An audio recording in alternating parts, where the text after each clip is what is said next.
some of the most awesome scenes ever captured on film.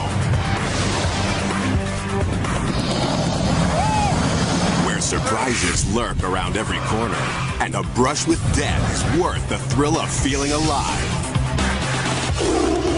These are National Geographic's most amazing moments.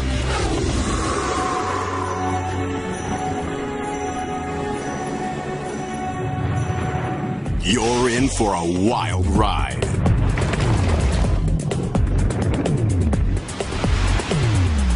From ferocious baboons to a hurricane in the house. From a mile-high freefall to the jaws of a mighty shark. These incredible scenes will compete for the title of Most Amazing Moment. Coming at you in 5 spine-tingling categories. Unexpected killers. Deadly animal encounters. Don't let go of that head! I'm afraid of that head! Amazing discoveries. Nature's fury. And adventures in the danger zone. All I could think was, I have no business dying here. Experience for yourself our most daring and incredible journeys as we count down our top stories of heart-stopping excitement. In the natural world, predators rule. And prey run for their lives. At the top of the food chain, the big boys have some killer moves. Long-range vision.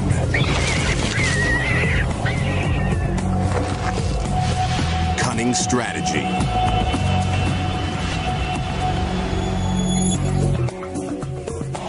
Astounding agility.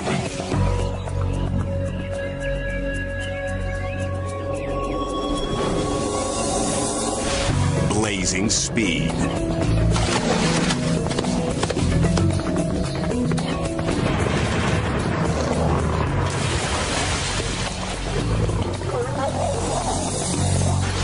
And deadly precision.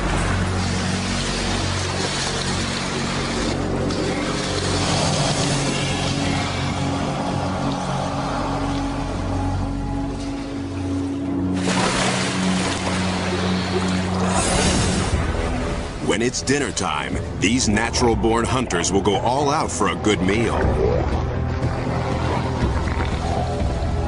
This polar bear takes on walruses 2 times his weight to get to a treat. A helpless walrus pup.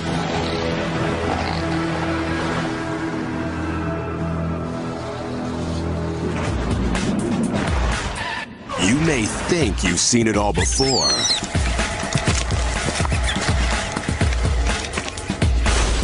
Now forget everything you know about the animal kingdom.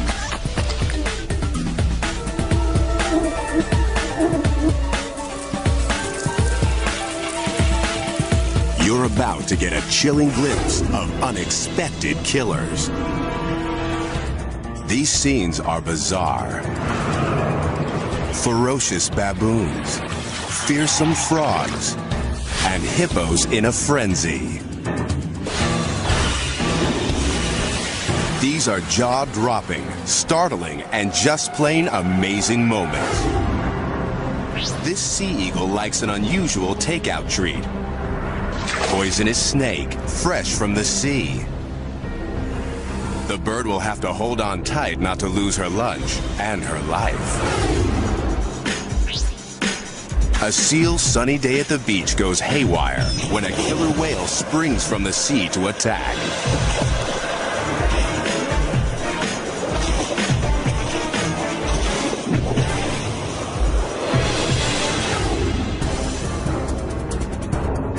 Spiders scare you?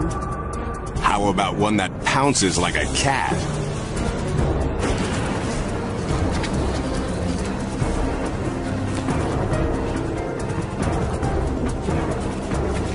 Try running from this hungry lady.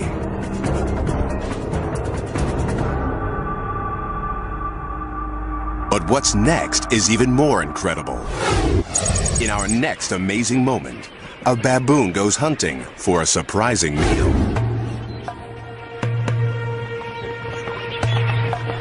A vast flock of migrating birds has gathered at this lake. Baboons don't usually eat flamingos, but this one finds the huge crowd irresistible.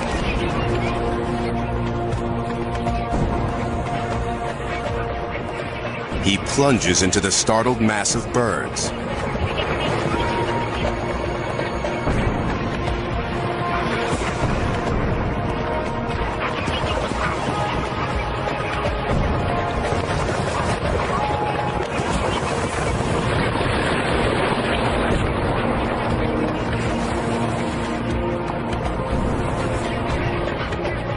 The flamingos flee for their lives, but the baboon's too fast and strong.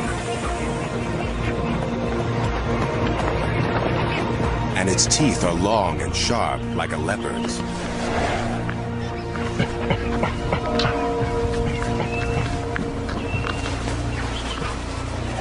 The baboon nails its prey with one bite. The peaceful lake has become a killing ground. A new food's now on the menu. You won't be skinny dipping anytime soon after you check out our next unexpected killer. In this amazing moment, witness the incredible appetite of a voracious horde.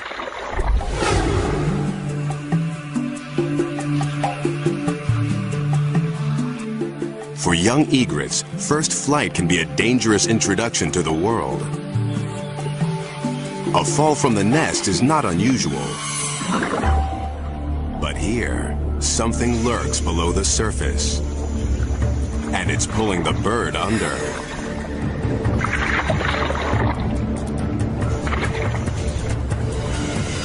It tries to escape. But it's too late.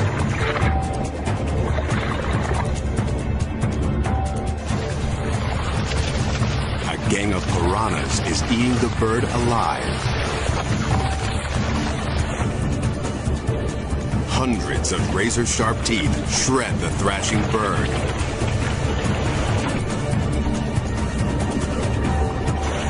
The egret's desperate kicks only fuel their feeding frenzy.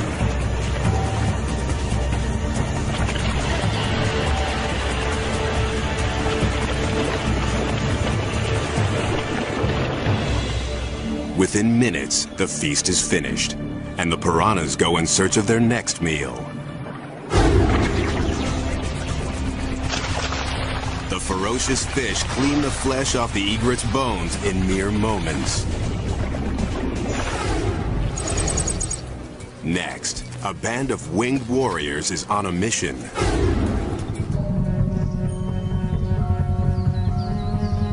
"30 hornets are converging on a hive of European honeybees, a species not native to Japan.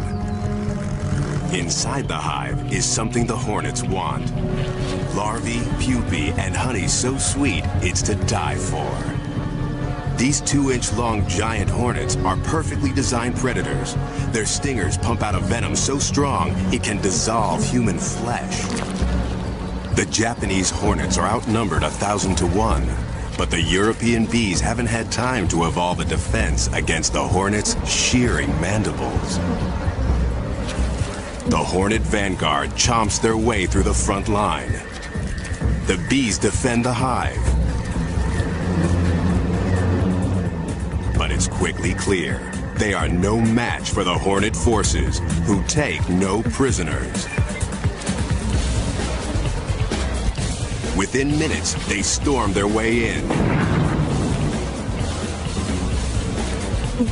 and start shredding their way through the entire hive.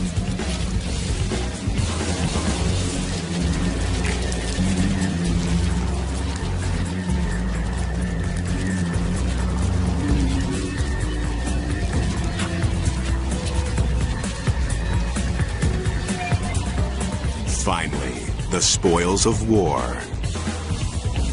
The hornets drink the honey and, like barbarians, carry off the bees' young. In the raiders' wake lies a battlefield strewn with the dead and dying.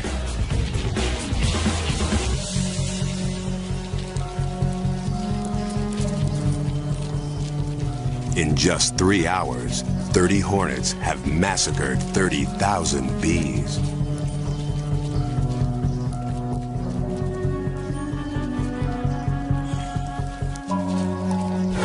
Think you have nothing to fear? Every year, dozens of people die from a severe reaction to this hornet sting.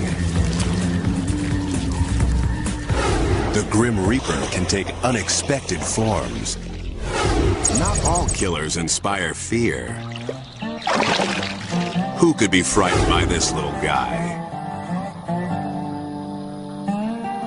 These bullfrogs seem harmless enough, unless you're a tarantula. Or a mouse? Or a bird?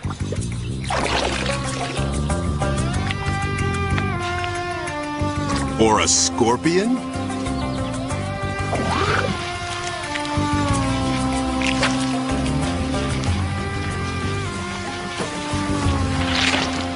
They'll eat anything they can fit in their mouths.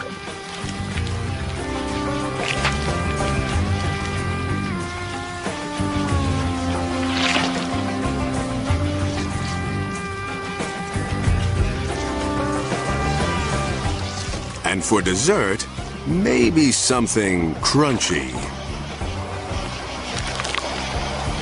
How about Junior?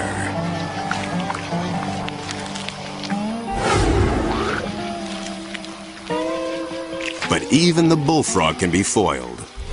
In our next amazing moment, he tries out a new food with bizarre results.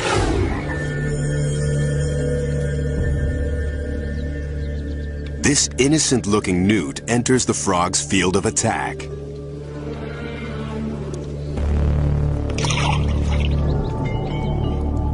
The frog strikes and swallows. The newt looks like a goner, but the battle's not over. The newt's skin contains a deadly poison. Within minutes, the frog is dead.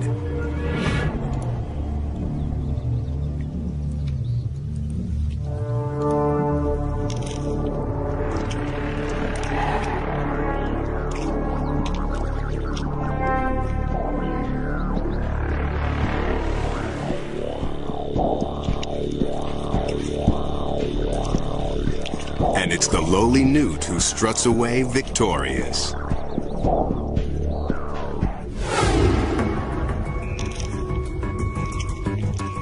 Facing death, the newt secretes bacteria-laden poison to paralyze and kill his would-be predator. Our most amazing story reveals even more unexpected behavior. This is a familiar hippo scene, an herbivore at rest. Although these animals look gentle, they can be aggressive, especially when dominance in the herd is at stake. This mother and her new calf have practiced approaching the herd for weeks. The calf's future depends on a good introduction. But a young male isn't in a welcoming mood. The new baby is not his offspring. What happens next has only been witnessed a handful of times. The male challenges the mother. She dashes for safety with her calf at her heels.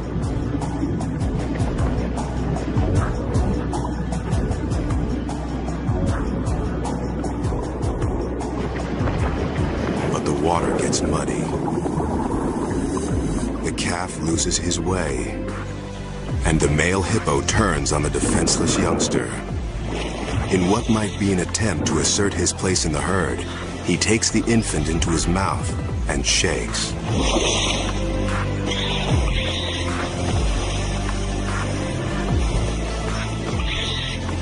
The baby struggles. He doesn't stand a chance.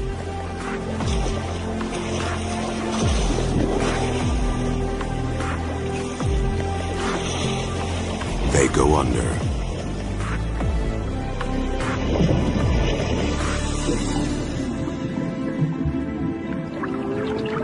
The mother tries to revive him, but he's gone.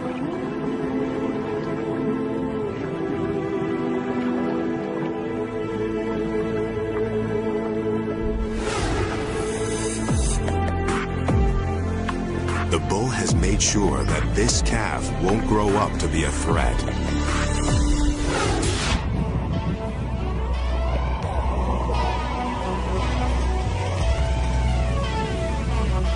Mother Nature has nasty mood swings.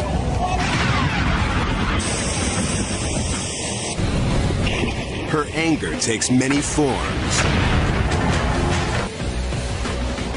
Raging power. Awesome shows of strength.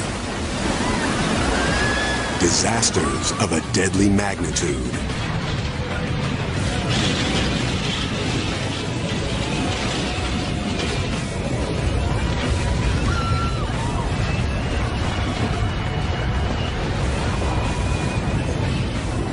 We're no match for Mother Nature. So when we face off, the drama is intense. You'll want to run for cover when you see what's coming up next. We'll take you directly into the path of Earth's most violent forces. A hurricane in the house, an avalanche at the top of the world, a duel with a monster tornado, and fire-breathing mountains that will demolish entire towns. What you're about to see will blow you away. Hurricanes pack a deadly punch with violent winds, torrential rains, and devastating floods. In our first story, a Florida family fights for their lives in the eye of the storm. August 22nd, 1992. A hurricane named Andrew is picking up steam in the Atlantic. But meteorologist Stan Goldenberg has other things on his mind. On the 23rd, his wife Barbara is in labor. Early stages of labor. As they await the birth of their fourth child, Andrew hurtles towards their home. But outside, Stan sees no sign yet of its fury. Waiting for the hurricane. Beautiful skies. Calm. You never know what was going to happen here in the next 12 to 14 hours or so. By early evening, daughter Pearl is born. Makes you feel like a daddy, right? There you go. But the celebration is short-lived. Barbara and Pearl will stay in the hospital while Stan races home to ride out the storm with the rest of his family. All around southern Florida, residents brace for Andrew's onslaught. We have the family here.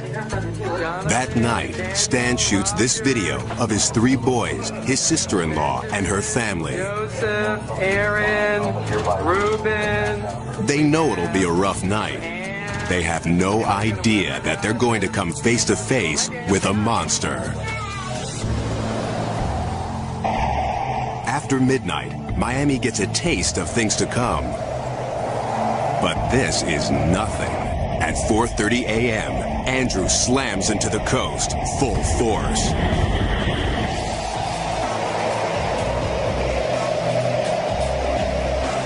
Winds whip at 165 miles an hour. It's a Category 5 hurricane, the most intense there is.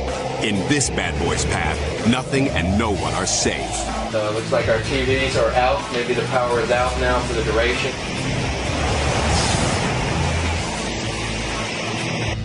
Barbara can't reach Stan on the phone.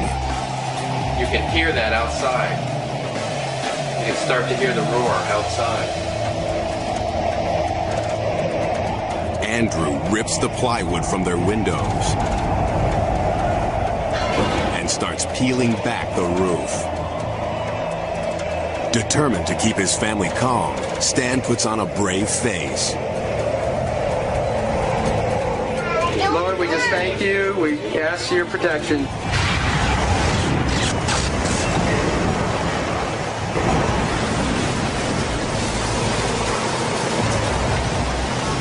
As the hurricane kicks it up another notch, it's hard to believe the Goldenbergs can survive.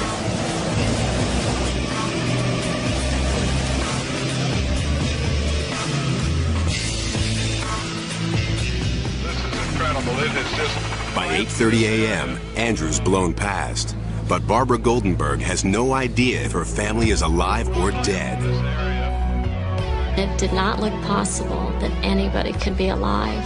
And that was just a mile or two from my house. And at that point, I really felt despair.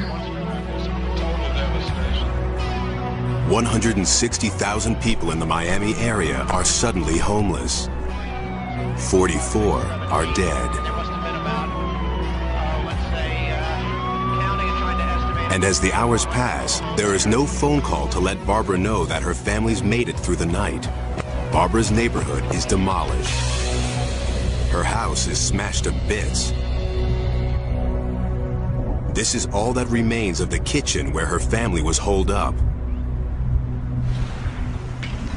Then, finally, a call comes in. I still remember the first time I got through to her on the phone. You know, I just wept. I mean, it wasn't just the excitement of getting through to her, it was me pouring out the emotions of what I had been through. I mean, we had been through an incredible experience. This wall fell on us, containing the refrigerator, the stove, cabinets, all fell on top of us in that small space you're looking at. The mattress and everything, that's where we were pinned and protected during the worst part of the storm. With their home ripped apart around them, Stan and his family survived one of the fiercest hurricanes in history. Lord, we just thank you. We ask your protection. In our next story, a cameraman stares down white death at the top of the world.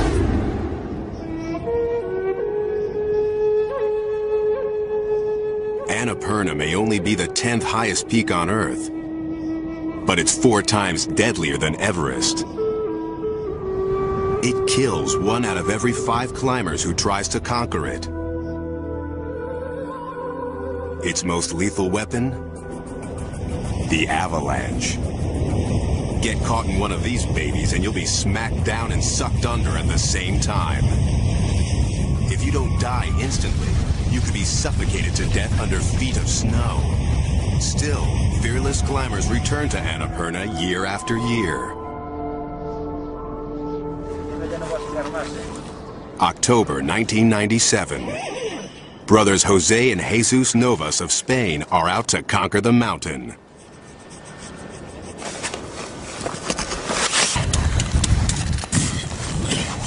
Nos vemos. Cameraman Alejandro Rocha stays behind to film their attempt.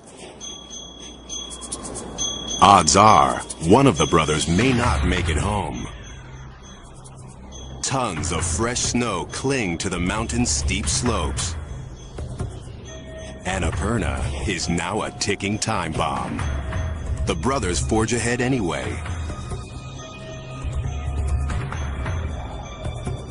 Soon, they are mere specks in the distance.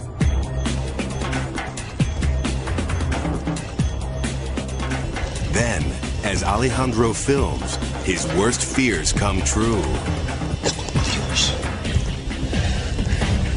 A colossal torrent of snow and ice crashes over the climbers. Avalanches can reach speeds of 80 miles per hour. This one is thundering straight towards Alejandro.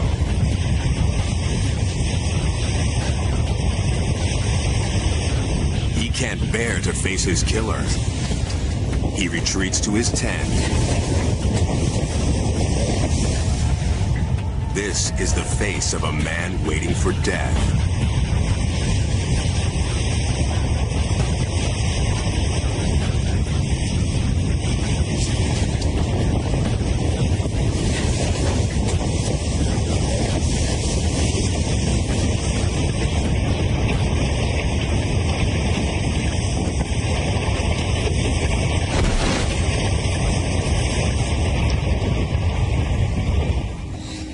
Miraculously, the massive avalanche grinds to a halt just a few yards from Alejandro's tent.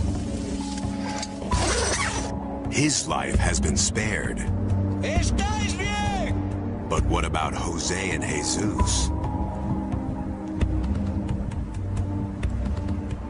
¿Estáis bien? No one responds. They could be anywhere under the snow, crushed by the avalanche, or buried alive. Alejandro searches with his camera for any signs of life. Suddenly, he spots something on the side of the mountain. He can't believe his eyes. An overhanging ledge has protected Jose and Jesus as the avalanche steamrolled over them.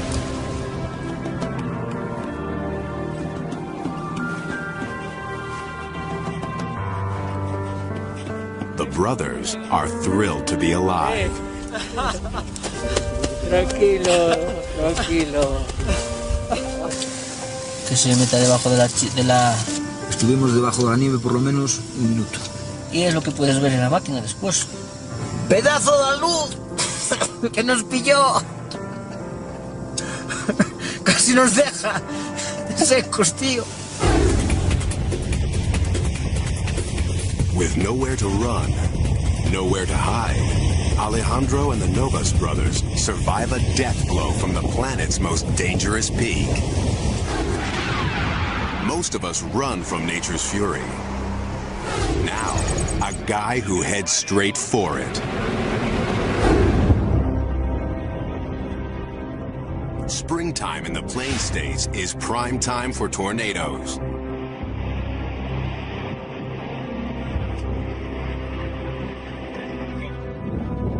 With winds raging up to 300 miles an hour, tornadoes kill more than 80 Americans a year and can flatten a town in seconds. June 24th, 2003. Storm chaser Tim Samaras is in Tornado Alley looking for trouble. This thing turned into a big gust front. His goal, to place as many scientific probes as possible directly in the path of a giant twister. The trick, do it without getting killed. The perfect conditions are forming near a tiny hamlet called Manchester. Weather Service Doppler radar indicated a tornadic thunderstorm due southwest of Woonsocket. Tim and his teammates drive towards a massive thundercloud. About 7 miles out, a funnel starts taking shape. Oh, look at the laminar tube. He tries to get closer, but no roads lead in the right direction. Oh, let's take this and go up and around. This is a dangerous storm. Take shelter immediately. I'm gonna wait till I get the right angle. Take cover now. He outraces the tornado for a few miles. Right up here. We took the road heading east, basically going right into the path of the tornado. Fly north. Okay, good.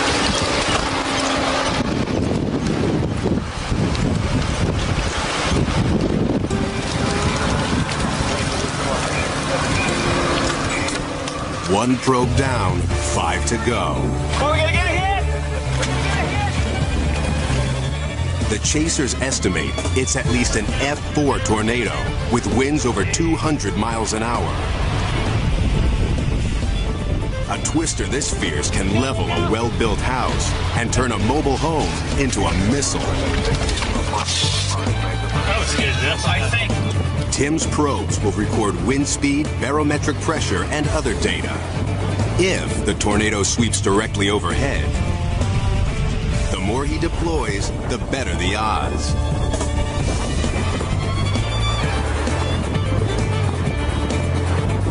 Person, hit! Whoa! Did you drive this? But playing chicken with a twister is a dangerous game.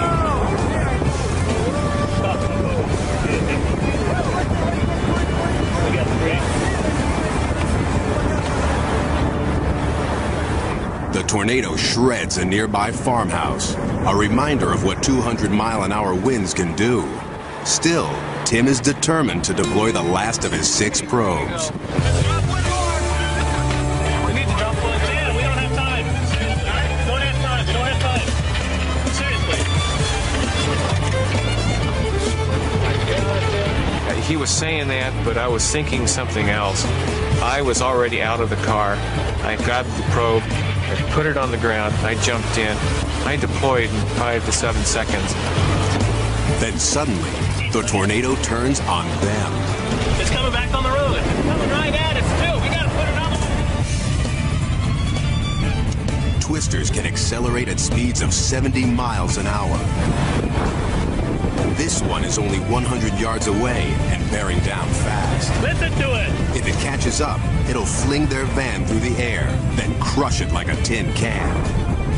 The driver puts the pedal to the metal, but the tornado seems to be gaining. The Twister chases the van down the road. Then, at the very last second, veers away and loses steam. They escape unharmed. Not everyone is so lucky.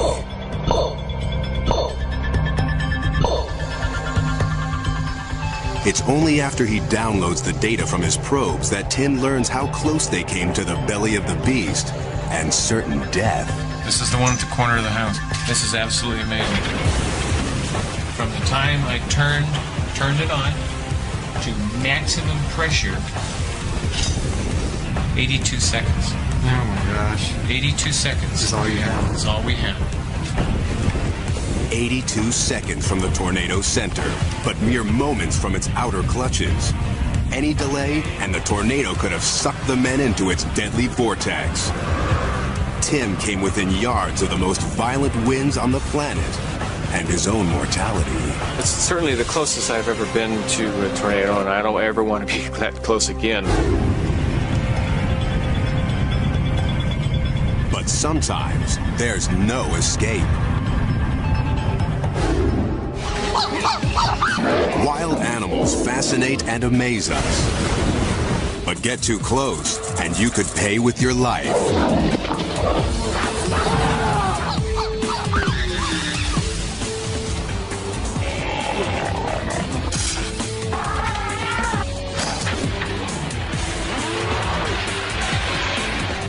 The world's top cameramen can't run scared. Dangerous beasts are part of the job. Oh boy. In Deadly Encounters, we'll share amazing stories of filmmakers who get closer to the kill zone than you would ever dare.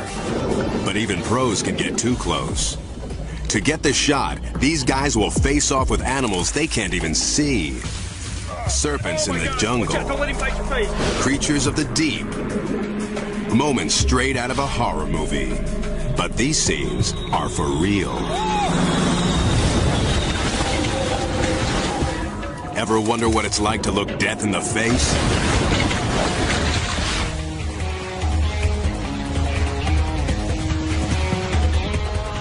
Nature's carnage doesn't faze wildlife filmmakers.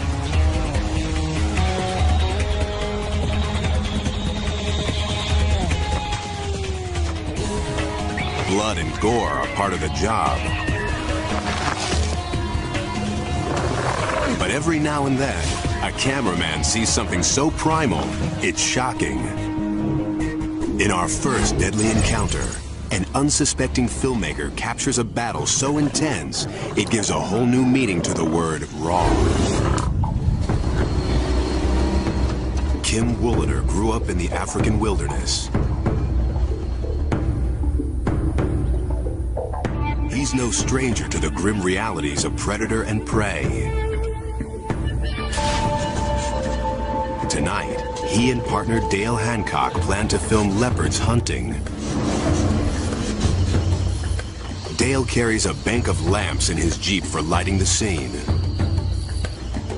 Although it's dangerous to travel alone, the men decide to split up to search for the stealthy cat.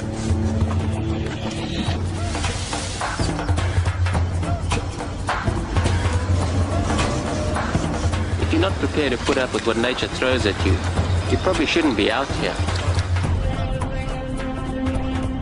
Wooliter thinks he may have found what he's looking for. But leopards aren't the only predators out hunting tonight. And these aren't leopards. Sounds of killing and carnage surround him. There's an epic battle going on in the darkness, but without lights, Woolader can only listen to the attack. Move it up here. I need those lights in a hurry before they pull this thing down. Yeah, okay, I'm coming. Although most of us would freeze in horror, this seasoned pro is determined to capture the scene on film. He needs Dale's help fast. The battle's getting fiercer. Woolader hopes the hunters don't turn on him. Finally, Dale arrives.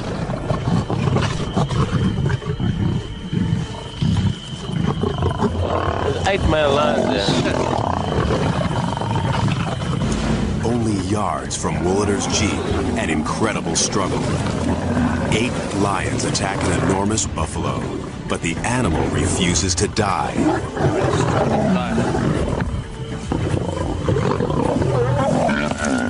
For almost an hour, the buffalo fights back as the lions begin to eat him alive. Awestruck, Woolader films while the pack eviscerates the giant beast. They go for the jugular.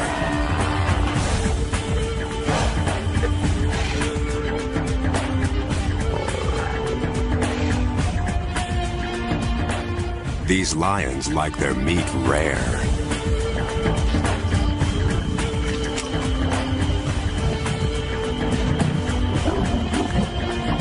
This is pure primal appetite, and Woolader's caught it all on film. This is what it's all about. Hanging in for moments like this. That's one scary looking lion.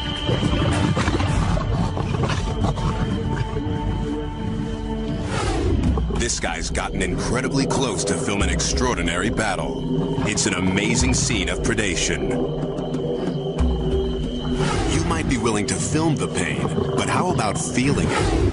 Our next deadly encounter pits man against beast. Okay, I'm worried about this.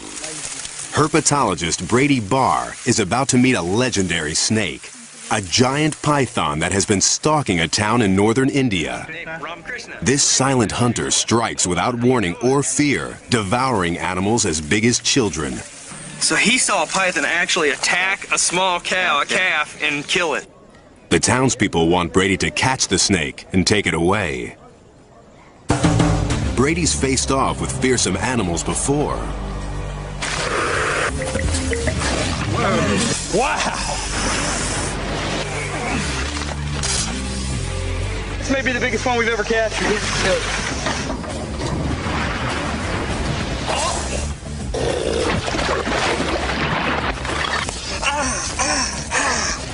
But he usually manages to keep the upper hand. God, I guess he's a little freaked out about being part. Today, he may meet his match.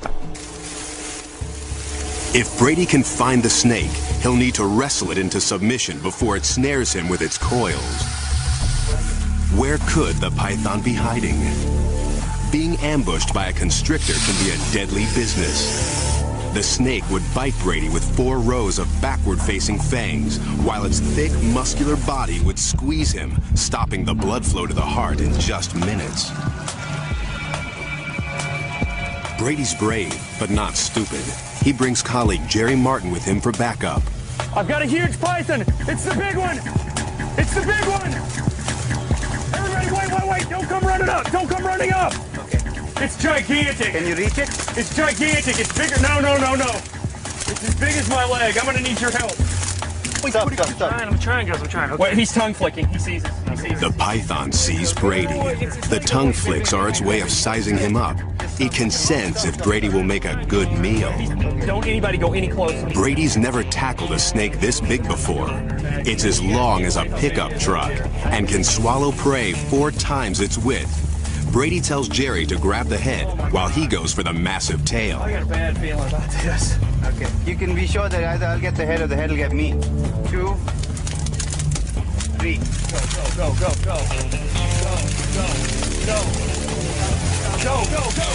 I got him. I can't hardly hang on. You got him? I got the head. You sure? Yeah. Hang on to him! But this snake's got moves even the pros can't handle. Hang on to him! Hang on to him! Yeah, I got him. Ah! It goes after Jerry first. Oh my gosh! Watch out! Don't let him bite your face! Don't let him bite your face! Throw me in the corner. Then it tries for Brady. Don't let go of that head! I'm afraid of that head! Okay. All right, man, he's around my neck. The python squeezes Brady's body with a vice-like grip. You want to get that away from your neck? Yeah, I know. His lungs gasp for air. The crew's stunned. They didn't expect Brady's encounter with the snake to go like this. The python shifts its grip. In an amazing moment, Brady pushes back and regains control. Man, this is the biggest snake I have ever seen. I know. Oh, I found him, baby! You laugh now. Just a few minutes more, and Brady could have been a goner.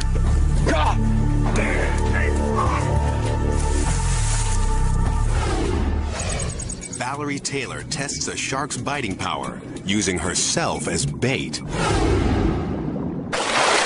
That's what their teeth do when they get on it. That's the noise you hear. And you really think it's getting into you with that terrible noise, but it doesn't. Filmmaker Valerie Taylor is about to offer herself up as a meal to a band of hungry blue sharks off the coast of California. Why? She's trying out this chain metal suit. It will weigh her down in the water, but if it works, it will protect her from a shark's powerful bite.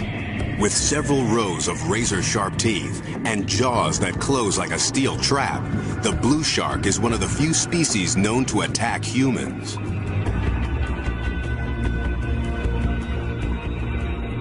If this is Valerie's idea of a game, they're more than happy to play along. Valerie lures her subject with bloody chum. A frisky blue shark lunges at the easy meal. At first, the experiment appears to work. The suit is protecting her skin, but Valerie's overlooked something. Even if this one can't chew her to death, that doesn't mean he'll stop trying.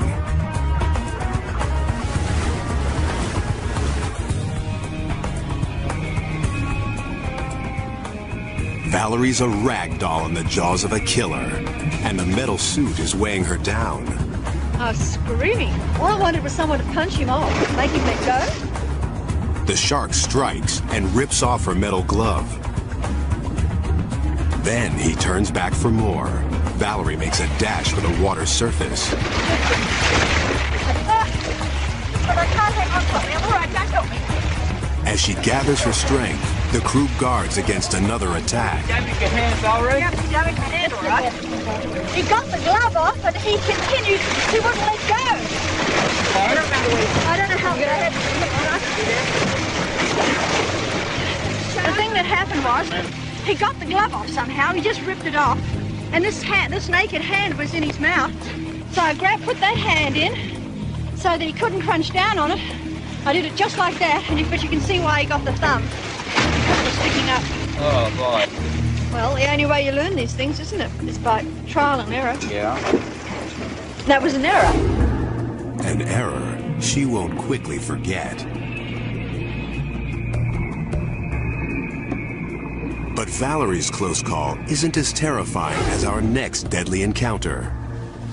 In our most amazing moment, an underwater cameraman fights for his life against an even more dangerous shark.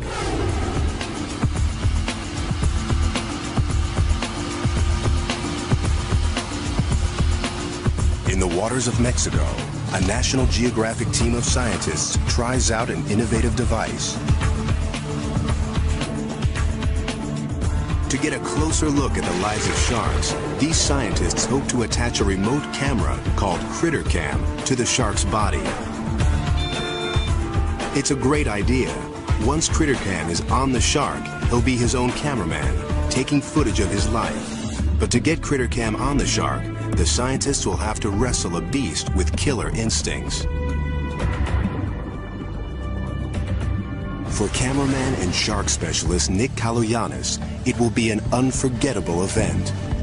By chance, the scientists haven't caught just any shark, but a bull shark, one of the most notorious hunters in the sea. Hundreds of pounds of lean muscle and rows of serrated teeth make this beast a dangerous creature to aggravate. The team's strategy? 1. Attach the camera. 2. Move to safety. 3. Let the shark free. But the shark has other plans.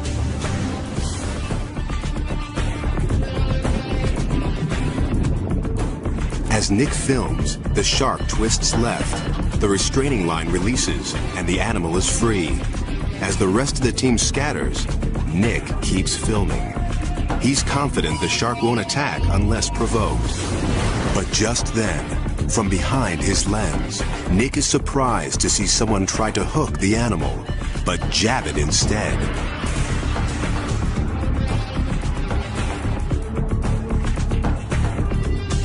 Before he can move, the bull shark turns and comes straight for him. Footage reclaimed from Nick's camera showed these chaotic images. The shark bites Nick's leg. Dagger teeth crunch down from ankle to thigh. The camera falls, spinning down to the sand. The shark continues to attack, ripping flesh from Nick's hand. Another diver shouts for help. Shocked, the team realizes Nick is under attack. As they watch, the shark's thrashing pushes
Near the pyramids of Giza, a team of Czech archaeologists is about to make an incredible discovery.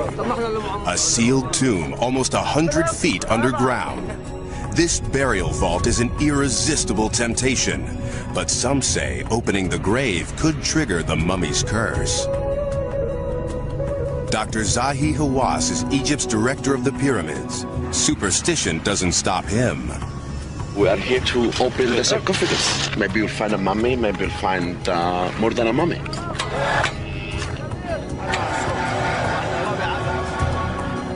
But whoever lies here doesn't want visitors. As sand is cleared from the shaft, the dry clay walls crumble. They could collapse at any moment. There's already been one cave-in. Could it be the curse is coming true?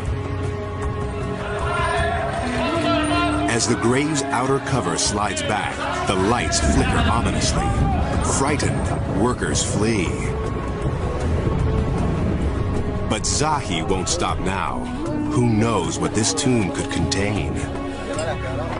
A giant stone sarcophagus covers the body. This is unique because of one thing. This is intact. It was not opened since 2,500 years ago. It happens very rare in our history. Zahi's just dying to look inside. For the first time in 2,500 years, a mummy reappears under intricate beadwork. The burial shroud's in excellent condition, but the discovery's about to get even better. On the walls of the tomb, well-preserved hieroglyphs tell the story of the mummy's life. His name was Yufa, and he was a powerful man, a priest and palace administrator in the waning days of Egypt's glory.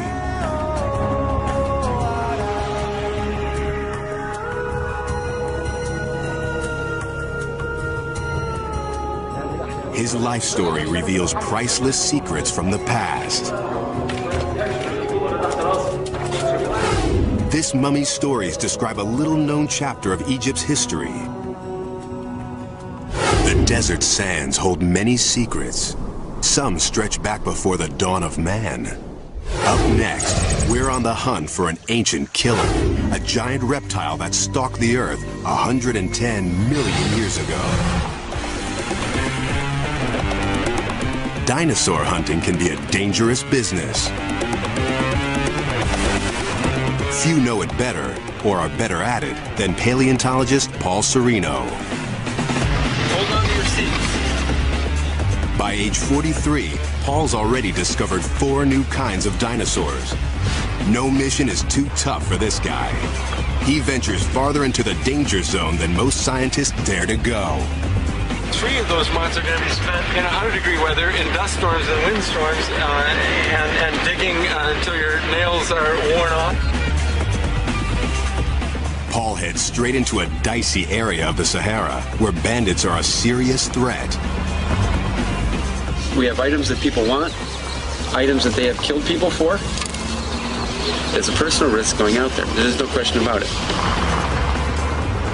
The vastness of the Sahara adds to the danger. In this endless sea of burning sand, it's easy to lose your bearings and your life. About a third of the way, there really is no pathway. It's to each his own. The desert erases anybody else's tracks. Without roads, Paul uses satellite mapping and gut instinct to find promising sites. The work ahead will make the risky drive seem easy. Paul's team will work 14-hour days in scorching heat.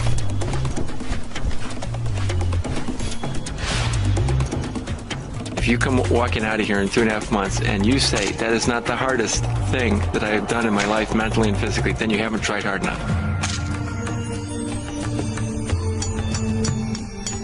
Digging up a bone in the desert can be like finding a needle in a haystack, but it's not long before Paul hits pay dirt.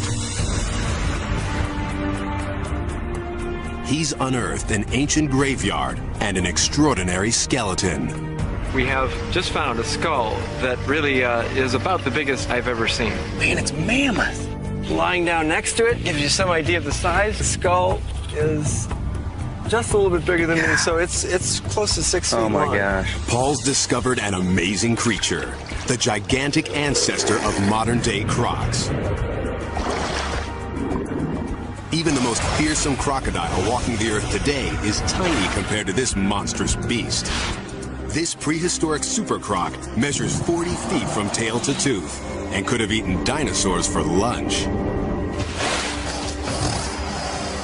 Paul's thrilled by the monster he's uncovered. Working with bone casts, a sculptor brings it back to life. Oh my gosh. Oh my gosh. You're a monster. I've been dealing with static, beautiful but fossilized bones, individual bones. To see it together is just amazing. Paul Sereno digs up Super Croc and shows us the jaws that sent dinosaurs running for their lives. In April 1912, the world's most famous ship, the Titanic, struck an iceberg and sank in the North Atlantic. More than 1,500 people died.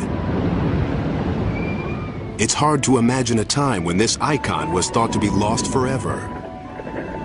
But without coordinates to pinpoint the grave, finding the ship was long considered mission impossible. In 1985, a man named Bob Ballard is up for the challenge. He and a team of French scientists believe they can use a new sonar mapping system to finally find the lost Titanic. But the odds are against them. The search area is over 400 square miles and more than 2 miles deep. Ballard can't even be sure the sonar is working in these murky depths. After 3 stormy weeks at sea, the Titanic eludes them. With time running out, Ballard changes his tactics. He sends an unmanned video search vehicle to the bottom of the sea. The cameras transmit footage back to Ballard's ship. 14 days pass with no sign. Then late one night, the search monitors come alive. There's something on the ocean floor, 2.5 miles down. 73 years after the Titanic set sail, the ship reappears. Bingo! Yeah! This sucker exists! Ballard is king of the world. The wreckage seems frozen in time. A haunting record of hundreds of lives cut short. An anchor. A deck chair. A man's boots. A chandelier fit for a king. There was an immediate outpouring of excitement. And then the whole force of actually being at the very spot where this tragedy had taken place. Seeing the ship, it was everyone just crashed. Emotionally, everyone just went down a big trough. And we had a simple, quiet service on the fantail. We felt better. And it was that time I realized that I was deeply affected by it.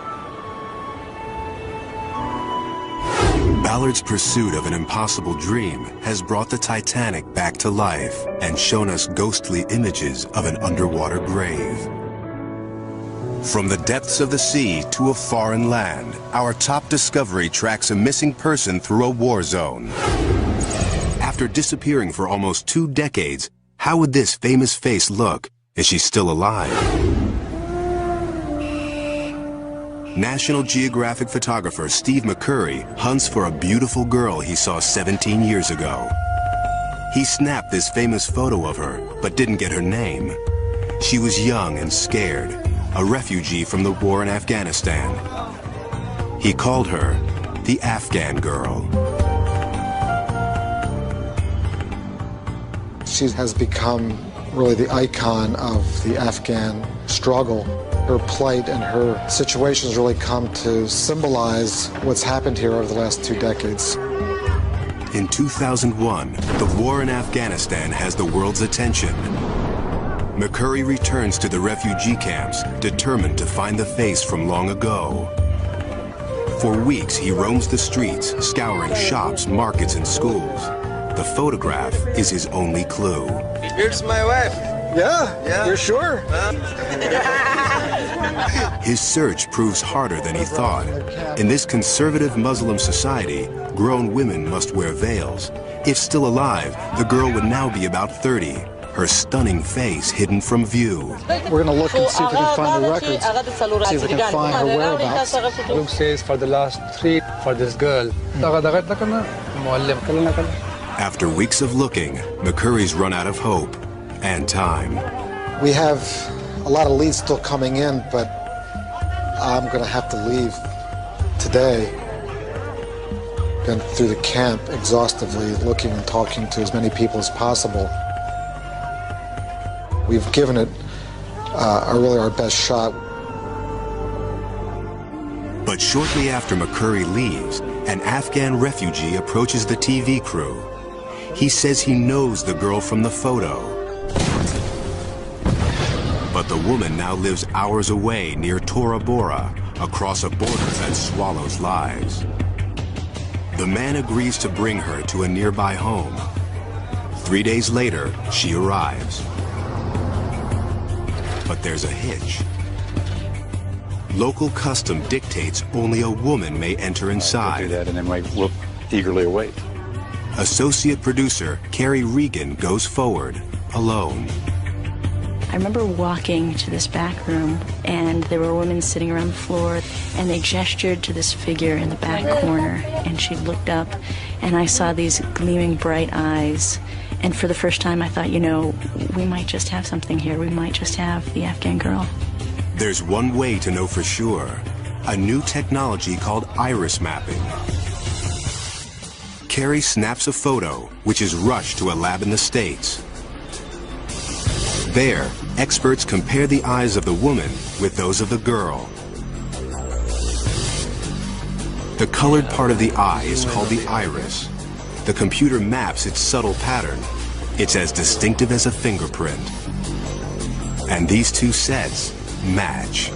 The Afghan girl now has a name, Sharbat Gula. For years, she's lived in poverty in Afghanistan's countryside, oblivious to her fame around the world. McCurry races back, hoping to photograph Sharbat once again. But one obstacle still remains. Sharbat's a conservative Muslim, now married with 3 children. Will she be willing to drop her veil? It's hard for Sharbat to understand that she's an icon to the outside world. McCurry talks with her and her husband, explaining that this will bring attention to the plight of the Afghan people. Reluctantly, she agrees to the request. As he sets up the shot, Sharbat drops her veil.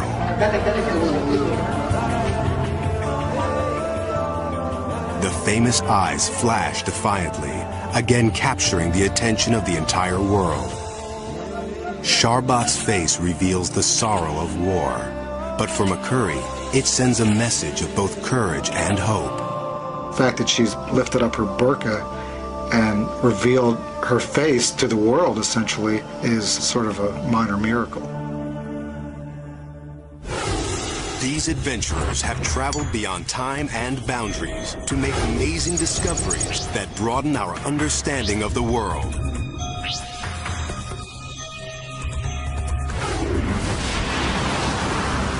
Danger comes in many forms. Daring adventure, deadly professions, heroic assignments.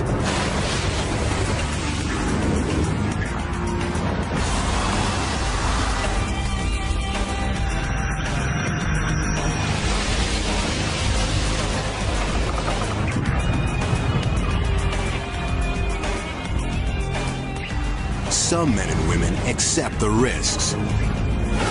These are their stories from the Danger Zone. What would you do if your ship went down at sea? If a base jump went wrong? When the bullets start to fly? Whether expert explorer or ordinary man, response to danger is anything but predictable. In our first story, an ordinary man faces an extraordinary test. The ocean's a cruel mistress. Commercial fishing is one of the world's deadliest jobs. Wicked weather and rogue waves can turn a beautiful day into a deadly disaster. And when the chips are down, a swift reaction can mean the difference between life and death. It was a horrible experience. One I hope I never have to live through again. At 3 p.m. on a cold afternoon, rough seas slam a small fishing boat named the Strider. The crew is in trouble. The waves are getting worse. There are 3 men on board. Captain Spike Chipperfield, his girlfriend's son Jim, and his uncle Butch. 1, 2, 3 monster waves crash into the ship. The Strider's going down. The seas throw Butch and Jim overboard. But Spike's trapped in the engine room. It was so dark I couldn't see, and I was disorientated, and I banged my head and hurt my knee and my arm. I said to myself, if I stay here, I'm going to die, or I'm going to die trying to get out of here. And I saw a little corner of light about 15 feet below me, so I dove for it. That light is the door to the outside. Spike fights his way to the surface. He and Jimmy cling to the barnacle-riddled boat, trying to open a life raft. The barnacles were like razors, and they were just washing us back and forth like a cheese grater. I almost lost Jimmy in the sea, and I grabbed Jimmy's hand, and then Jimmy scurried back up. The raft pops open. Spike and Jimmy get on board. And when we turned for my uncle, he was about 15 or 20 feet away, but he was already face down in the water, dead, you know. So horrific, so devastating. Spike's lost one loved one. He'll have to fight not to lose young Jimmy. He's only 15 years old. These cold seas will cause hypothermia, and Spike's blood could draw sharks. Hundreds of fishermen are lost at sea each year, but Spike won't give up. Just then, a helicopter appears. The Coast Guards heard their Mayday call. A camera on the craft captures an incredible shot of a man and a boy struggling to beat the odds. But the danger's not over.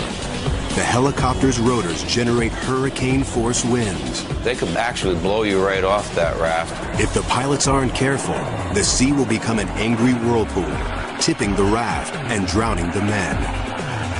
The helicopter backs away and drops a rescue swimmer in the angry seas. They're streaked with boat fuel and blood. His life is just as much danger as mine when he's in that water. I mean, anything could happen. Spike puts Jimmy's life ahead of his own. Although he's badly injured, he tells the swimmer to take the boy first.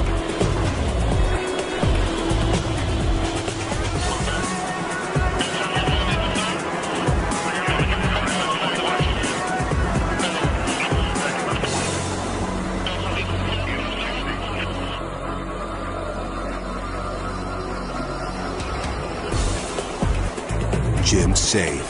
At last, Spike can let the rescuers help him.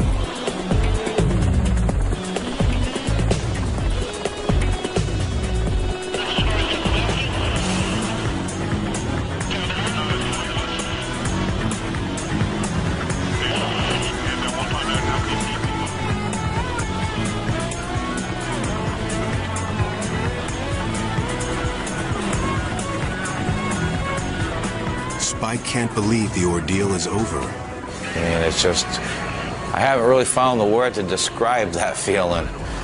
It's a gut-wrenching, heart-stopping, mind-boggling experience that it just sends you like through a spin cycle. Despite terrible trauma, Spike's managed to beat death, saving his own life and Jimmy's. You know, know, the youngest is always the one you worry about, and I wasn't going to go home without Jimmy. And that's what family's about, and that's what it's about when you love someone. The mortal danger faced by fishermen is well known by adventurer Sebastian Junger, author of The Perfect Storm. Now, after writing about the risks taken by others, Sebastian's decided to tackle a story to test himself. Fall 2000. A civil war rages in northern Afghanistan. Guerrilla fighters battle for freedom against the oppressive Taliban regime. No, because it'll soak up the blood. This war is fought in a remote and unforgiving land. Okay. Not even foreign reporters are safe. Right straight through, huh? Journalists willing to risk their lives must sneak onto the battlefield. To cross rebel lines undetected, Sebastian Junger flies in the dead of night.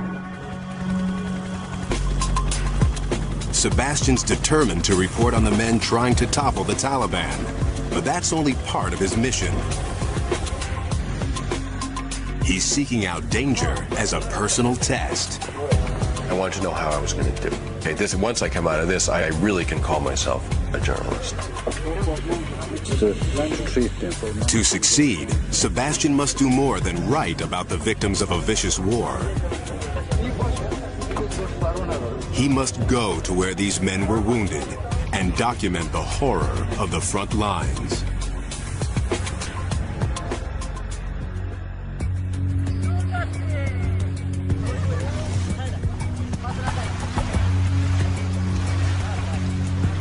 This is sort of the teeth of the thing, the situation, the war we're reporting on. These are the very front positions. This is where it's happening. Sebastian's partner on the journey is an Iranian photographer named Reza. Very quiet day. There's not much shelling. Not yet. Not yet. In a war zone, nothing's quiet for long. Suddenly, rockets start to fly. The Taliban begins to bombard the outpost. Each shell delivers a blast of shrapnel, and on this hillside, the only protection is dirt. A man tells Sebastian where to run for cover. He sprints to the rebel bunkers, but the shells are zeroing in on the target. Fighters shove Sebastian into a foxhole. The rebels fire back. Get down! But their scattered machine gun fire does little to stem the Taliban's attack.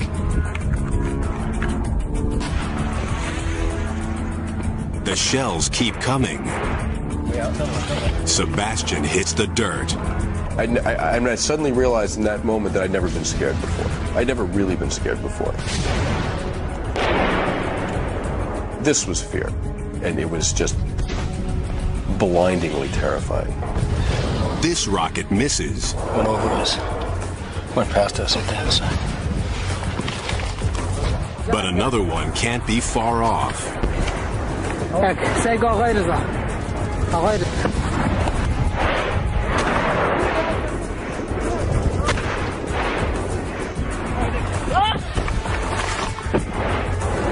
Sebastian fears someone's going to die.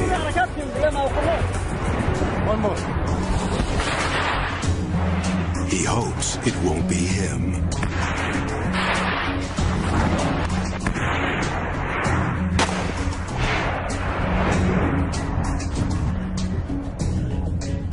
I realized, sort of cowering in this trench, the idea of testing yourself is an idea that you have when you're back home.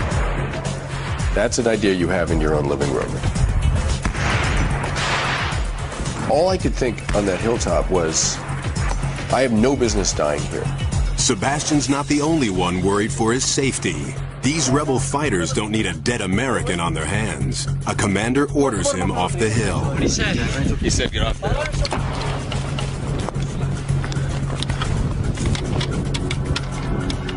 Sebastian's test is over, but the reality of war for these rebels is far from the end. We got a taste of it. That's nothing what those guys are going to go through tonight. Brace yourself for an unbelievable thrill as our most amazing moment takes you over the edge. Base jumping.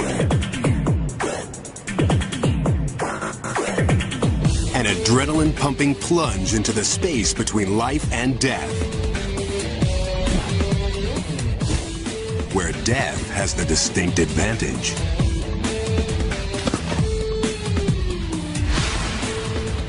Australian Nick Federis thrives on that kind of danger. You stand on the edge, you jump off, and in a split second you are instantly transported to really what is one of the most extreme environments on Earth, and there is no turning back. But after 10 years of high-flying thrills, he's got his eye on a new challenge: the world's highest base jump. In July 1992, he and partner Glenn Singleman are with the camera crew at the foot of the Himalayan mountains. Ahead of them, a death-defying leap off this colossal cliff called Great Trango Tower. My God, that is so big. Trango Tower looms almost 4 miles above sea level. Its sheer granite face alone is 6,000 feet, almost 5 times the height of the Empire State Building. It will take weeks to climb up, mere seconds to plummet down. Along the way, Trango tests Nick's limits as a mountain climber. After more than 20 days of climbing, they finally reach the summit. But the biggest challenge still lies ahead. They rappel down in search of a launch site. Tons of this snow and ice could break off at any minute and crush them. They know they're on borrowed time. They find a ledge and clear it of snow and rocks, making sure it's a clear shot to the glacier below. Without chutes, it's just 10 seconds to impact. Well, we can do that. I'd call that a big warm base jump.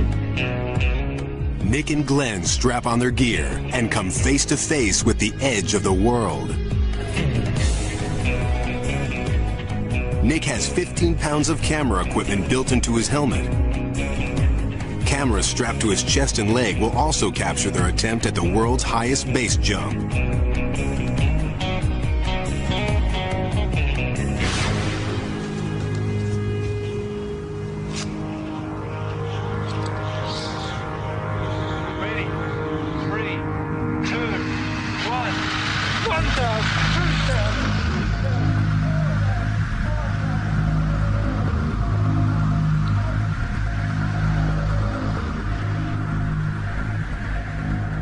Something's wrong. The weight of the camera causes Nick to tumble out of control.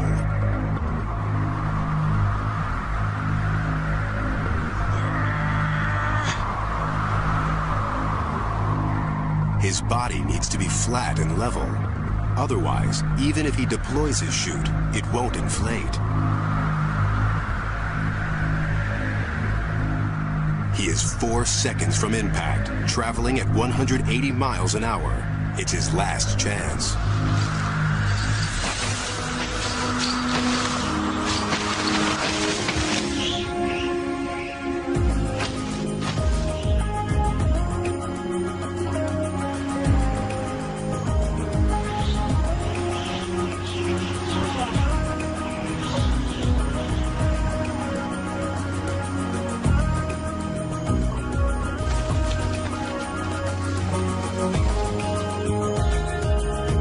Never been on my back on a base jump before, but I was in control when it mattered, and I feel great.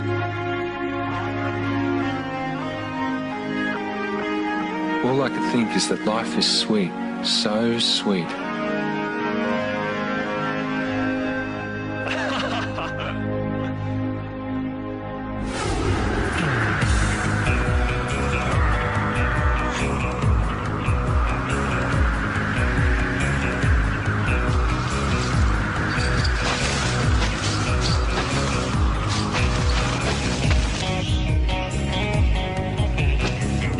Let's look back at our stories from the danger zone. These brushes with death remind us of the thrill of being alive.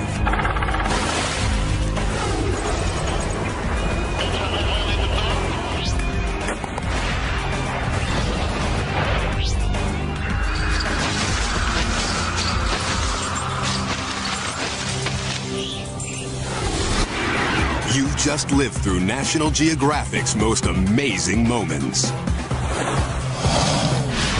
Unexpected killers on the prowl.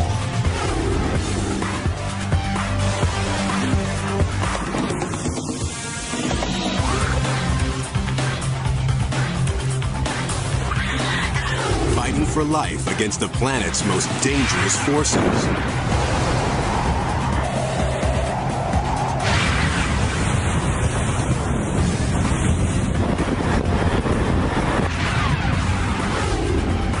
Deadly encounters with ferocious beasts.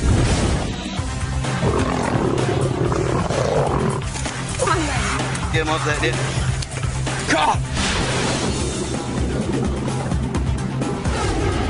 The quest for awesome discoveries.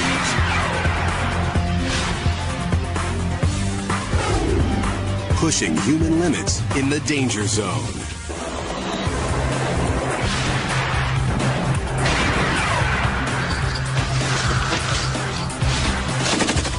Truly amazing.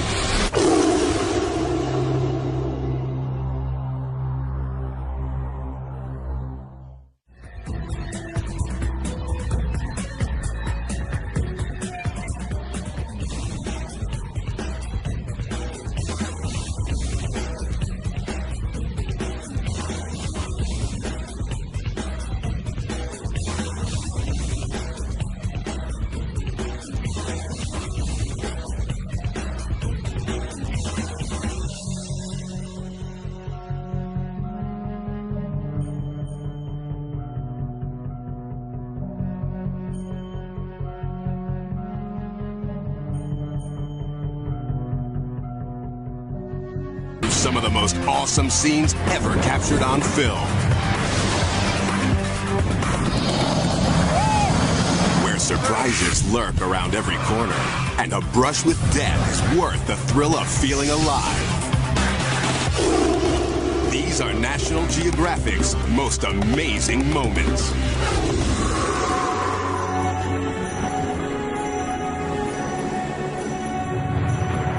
You're in for a wild ride.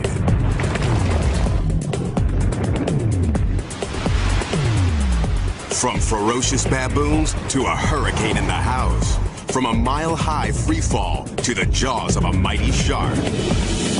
These incredible scenes will compete for the title of Most Amazing Moment.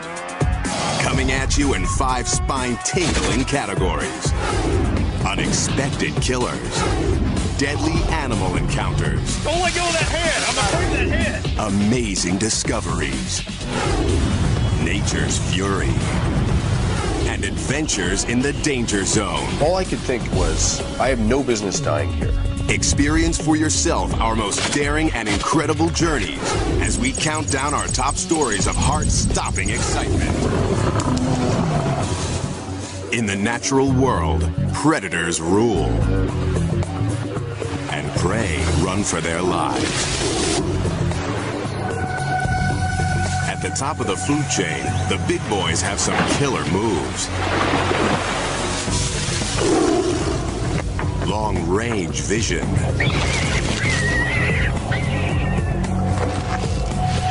Cunning strategy.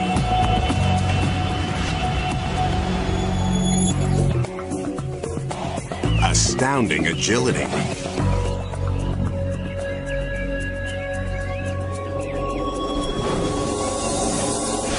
Blazing speed.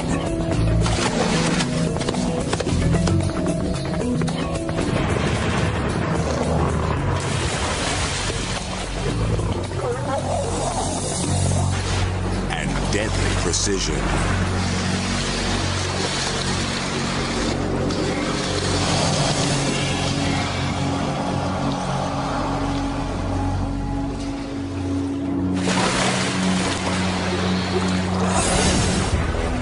When it's dinner time, these natural-born hunters will go all out for a good meal.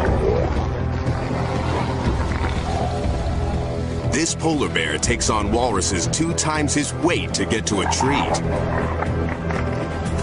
A helpless walrus pup.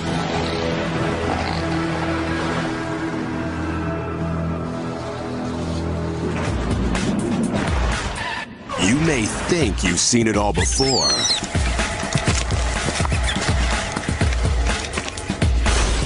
Now forget everything you know about the animal kingdom.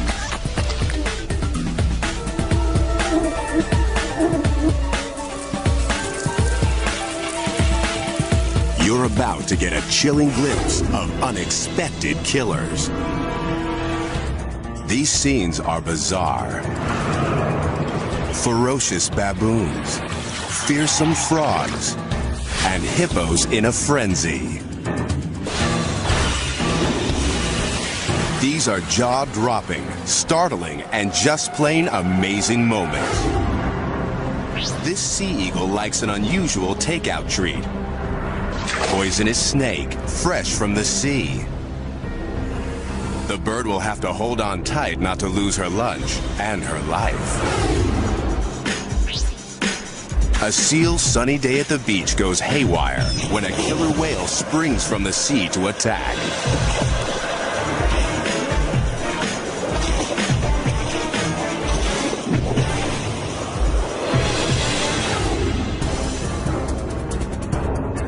Spiders scare you? How about one that pounces like a cat?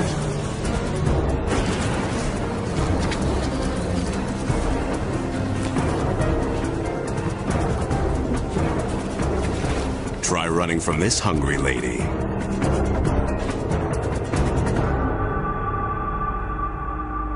But what's next is even more incredible. In our next amazing moment, a baboon goes hunting for a surprising meal.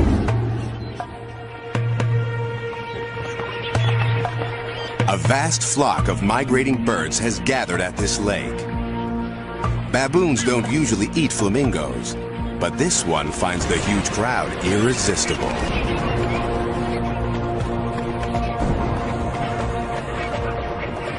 He plunges into the startled mass of birds.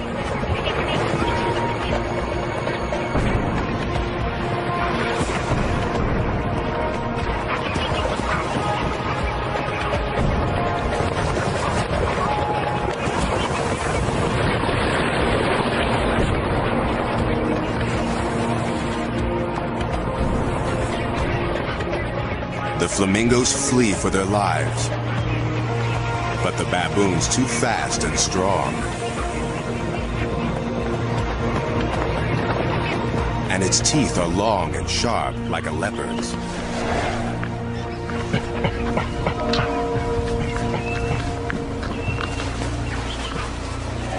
The baboon nails its prey with one bite.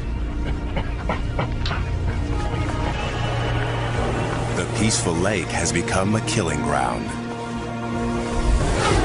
A new food's now on the menu.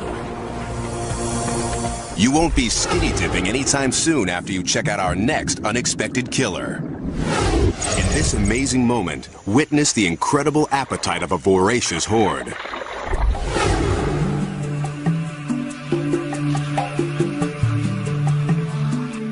For young egrets, first flight can be a dangerous introduction to the world. A fall from the nest is not unusual. But here, something lurks below the surface. And it's pulling the bird under.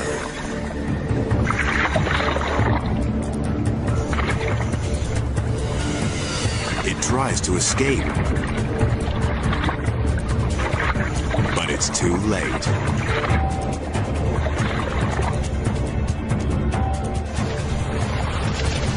A gang of piranhas is eating the bird alive. Hundreds of razor-sharp teeth shred the thrashing bird.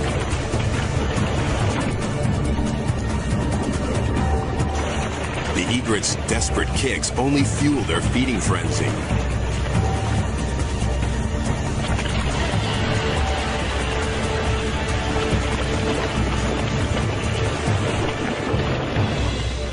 within minutes, the feast is finished, and the piranhas go in search of their next meal.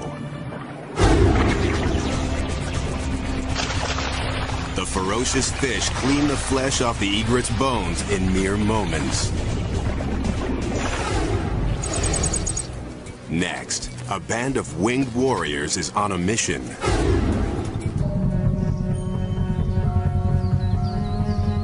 "30 hornets are converging on a hive of European honeybees, a species not native to Japan.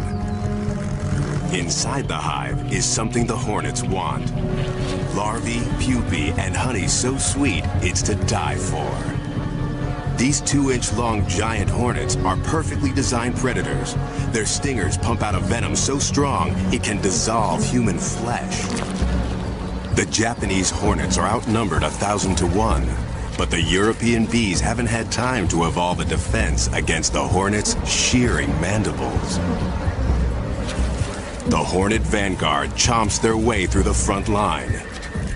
The bees defend the hive.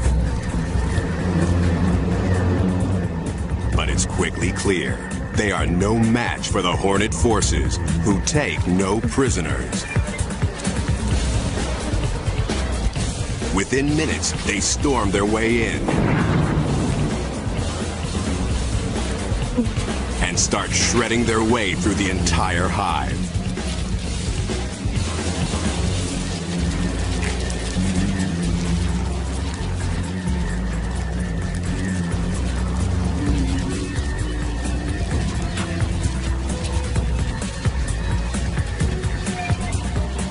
Finally, the spoils of war. The hornets drink the honey and, like barbarians, carry off the bees' young. In the raiders' wake lies a battlefield strewn with the dead and dying.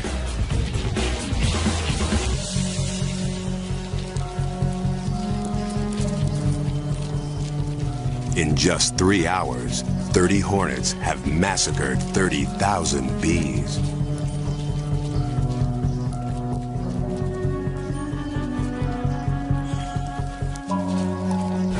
Think you have nothing to fear? Every year, dozens of people die from a severe reaction to this hornet sting. The Grim Reaper can take unexpected forms. Not all killers inspire fear. Who could be frightened by this little guy? These bullfrogs seem harmless enough, unless you're a tarantula, or a mouse, or a bird,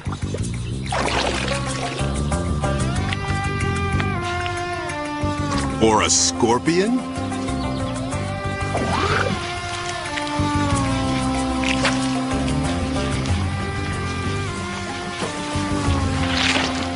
They'll eat anything they can fit in their mouths.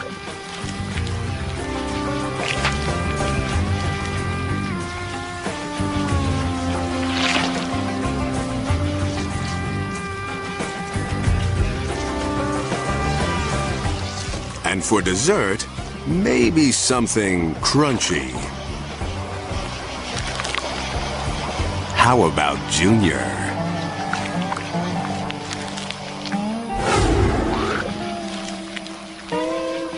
But even the bullfrog can be foiled. In our next amazing moment, he tries out a new food with bizarre results.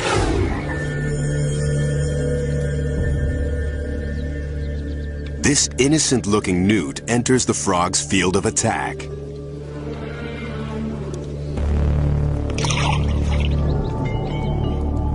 The frog strikes and swallows. The newt looks like a goner, but the battle's not over.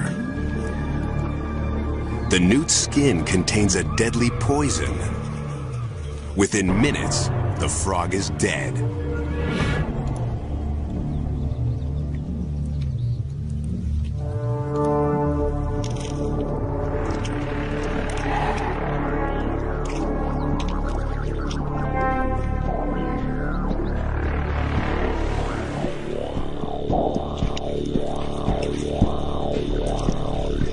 And it's the lowly newt who struts away victorious.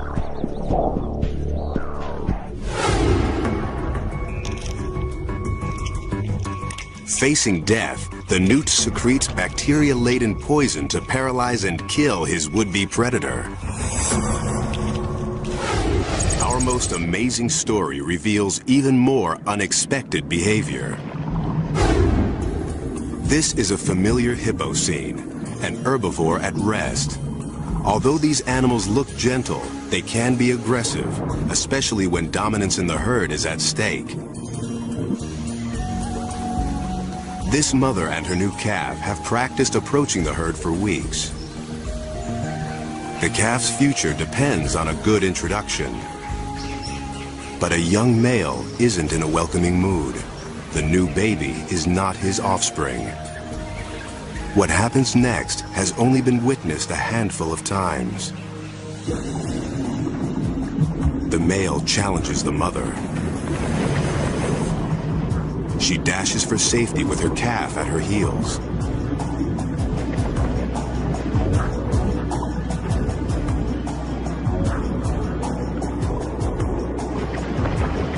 But the water gets muddy.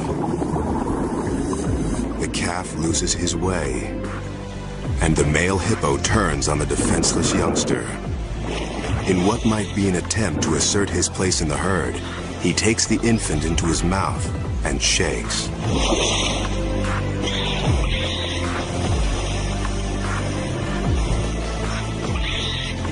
The baby struggles. He doesn't stand a chance.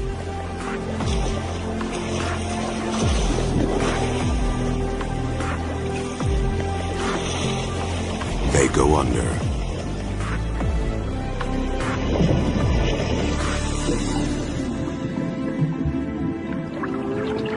The mother tries to revive him, but he's gone.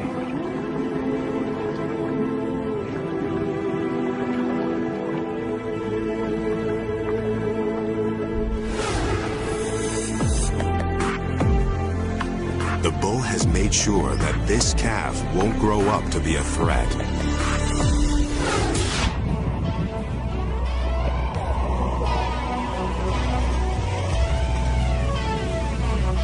Mother Nature has nasty mood swings.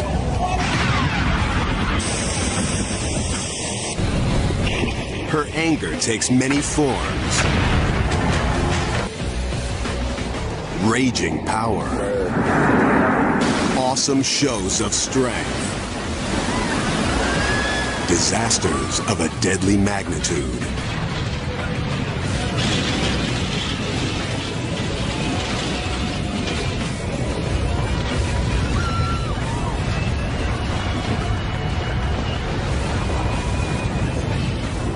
We're no match for Mother Nature.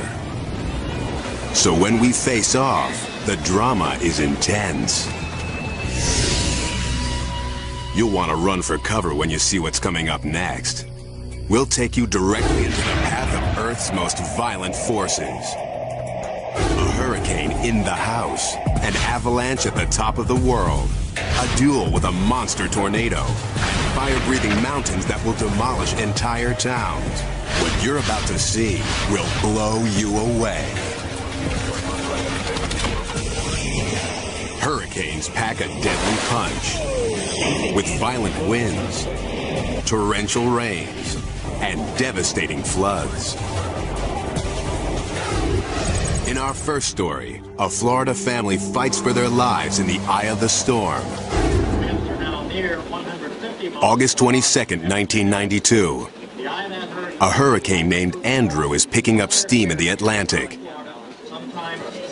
But meteorologist Stan Goldenberg has other things on his mind. On the 23rd, his wife Barbara is in labor. Early stages of labor. As they await the birth of their fourth child, Andrew hurtles towards their home. But outside, Stan sees no sign yet of its fury. Waiting for the hurricane. Beautiful skies. Calm. You never know what was going to happen here in the next 12 to 14 hours or so. By early evening, daughter Pearl is born. You feel like a daddy, right? There you go. But the celebration is short-lived. Barbara and Pearl will stay in the hospital while Stan races home to ride out the storm with the rest of his family.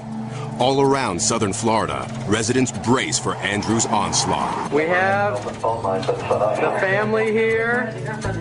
That night, Stan shoots this video of his 3 boys, his sister-in-law, and her family. Joseph, Aaron, Reuben. They know it'll be a rough night. They have no idea that they're going to come face to face with a monster.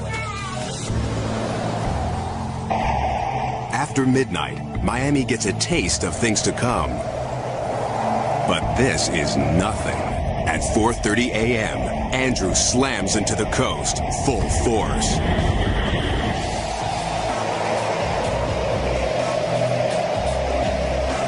Winds whip at 165 miles an hour. It's a Category 5 hurricane, the most intense there is. In this bad boy's path, nothing and no one are safe. Looks like our TVs are out. Maybe the power is out now for the duration.